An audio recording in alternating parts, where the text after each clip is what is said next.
Les musées sont fermés, les volets clos, les lumières éteintes, pas un bruit, seules des fines poussières qui voltigent dans la pénombre.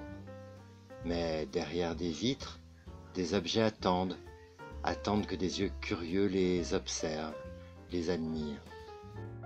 Selon un inventaire dressé en 1653, des broderies d'or sur velours cramoisi et comportant les armes de France et de Navarre ont été offertes à la cathédrale par le cardinal David du Perron.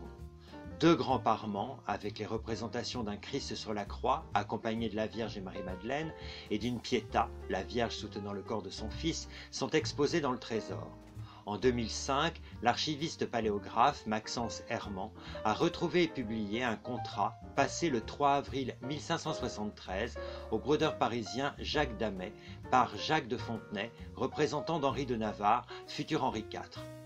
Après la sanglante nuit de la Saint-Barthélemy, où périrent nombre de nobles protestants venus assister aux noces du prince de Navarre et de Marguerite de Valois, sœur du roi Charles IX et fille de Catherine de Médicis, Henri ne put que se soumettre à la volonté de la reine-mère.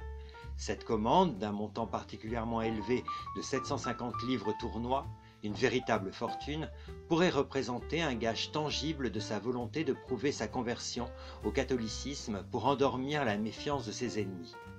La destination de cet ensemble brodé nous échappe. L'ornement d'une église parisienne, d'une résidence des domaines méridionaux d'Henri ou de la chapelle du château royal de Fontainebleau, en tant que don au roi ou à Catherine, sont autant d'hypothèses. Cette commande, aux visées politiques, documente de façon certaine la première conversion d'Henri de Navarre.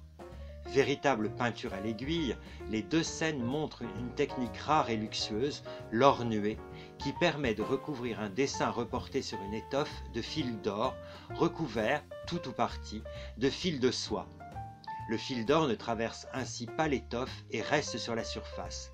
Les broderies obtenues sont toujours exceptionnelles, réservées aux ornements royaux ou impériaux.